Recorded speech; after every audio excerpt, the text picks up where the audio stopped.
क्या भगवान के अवतार केवल एक बार होते हैं या फिर समय और ब्रह्मांड की धारा में उनकी लीलाएं बार बार घटित होती रहती हैं?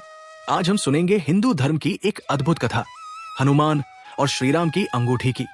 ये कहानी केवल त्रेता युग की नहीं, बल्कि अनंत कालचक्र और असंख्य ब्रह्मांडों के रहस्य को खोलती है। ये हमें बताती है कि प्रभु का प्रेम अनंत है, उनकी लीलाएं अनगिनत है और सच्चे भक्त के लिए भगवान कभी दूर नहीं होते। आइए इस गहन और रहस्यमयी कथा में प्रवेश करते हैं। त्रेता युग का समय अब पूर्ण होने को था। अयोध्या नगरी में करुणा के सागर भगवान श्री राम अपने प्यारे भक्तों और भाइयों के साथ एक अंतिम सभा में बैठे थे। तभी उन्होंने पवन पुत्र हनुमान को अपने समीप बुलाया। श्रीराम ने अपनी उंगली से बहुमूल्य स्वर्ण जड़ी अंगूठी उतारी और प्रेम से मुस्कुराते हुए कहा, हनुमान, अब मेरा समय निकट है। मेरी ये अमूल्य धरोहर अब तुम संभालो। हनुमान जी ने श्रद्धा से दोनों हाथ जोड़े और अंगूठी को ग्रहण करने के लिए आगे बढ़े। पर जैसे ही अंगूठी उनके हाथों को छूने वाली थी, वो फिसलकर भूमि पर गिर गई। वो क्षण भर में पृथ्वी को चीरती हुई एक सूक्ष्म छिद्र से अदृश्य हो गई। प्रभु श्रीराम के चेहरे पर एक दिव्य मुस्कान थी।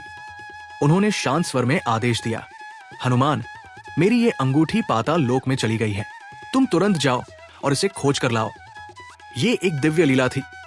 श्रीराम जानते थे कि हनुमान की अनंत भक्ति उन्हें यमराज को महल में प्रवेश करने और स्वयं को वैकुंठ ले जाने से रोक देगी। इसलिए अपने परम भक्त को विवशता से दूर भेजने के लिए उन्होंने ये युक्ति रची थी। प्रभु का आदेश पाकर हनुमान जी तुरंत पाताल लोक की ओर तीव्र गति से प्रस्थान कर गए। जब वे वहां पहुंचे तो सामने का दृश्य देखकर विस्मय से चकित रह गए। वहां चारों ओर घना अंधकार था, जहां विशाल नागों की गुफाएं थी और उन गुफाओं के मध्य एक विशाल टीले पर असंख्य एक जैसी सोने की अंगूठियां बिखरी हुई थी।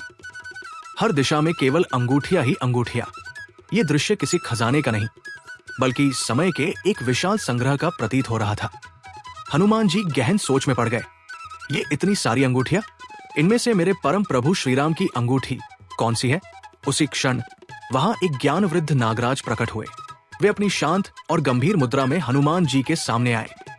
नागराज ने सम्मान पूर्वक कहा, पवन पुत्र हनुमान, आप इस खोज में व्यर्थ ही श्रम कर रहे हैं। ये कोई साधारण अंगूठी नहीं है। जिस छिद्र से आप यहाँ आए हैं, वो केवल इस वर्तमान युग के अंत का द्वार है। उन्होंने टीले की ओर संकेत किया और वो गहरा सत्य बताया, जिसने हनुमान जी के हृदय को छू लिया। जब जब सतयुग, त्रेता, द्वापर और कलयुग के इस अनंत कालचक्र में भगवान विष्णु अपने रामावतार को पूर्ण करते हैं, उनकी ये स्वर्ण अंगूठी इसी स्थान पर गिर जाती है। तुम जिन असंख्य अंगूठियों को देख रहे हो, वे अनगिनत युगों, कल्पों और ब्रह्मांडों की गवाही है। हर बार जब एक रामावतार समाप्त होता है, एक नई अंगूठी इस पाताल लोक में आ जाती है। ये इस बात का संकेत है कि आपके प्रभु श्रीराम का वर्तमान रामावतार भी अब पूर्ण होने को है। ये सुनकर हनुमान जी की आंखों में प्रेम और विरह के अश्रु आ गए। उन्हें अपने प्रभु की अनंत अपरंपार लीला का रहस्य समझ आ गया। उन्होंने समझा कि ये कोई साधारण घटना नहीं, बल्कि अनंत कालचक्र की व्याख्या है। ब्रह्मांड बदलते हैं, युग बदलते हैं, पर भगवान श्रीराम की लीला और भक्त हनुमान का शाश्वत प्रेम कभी समाप्त नहीं होता। हर युग में राम आते हैं और हर युग में उनका सेवक हनुमान अपने प्रभु के लिए तत्पर रहता है। अगर आपको अनंत ब्रह्मांड और प्रभु की लीला पर आधारित ये रहस्यमयी कथा अच्छी लगी हो तो इसे लाइक और शेयर करें और हमारे चैनल स्पिरिचुअल टेल्स को सब्सक्राइब करना न भूलें।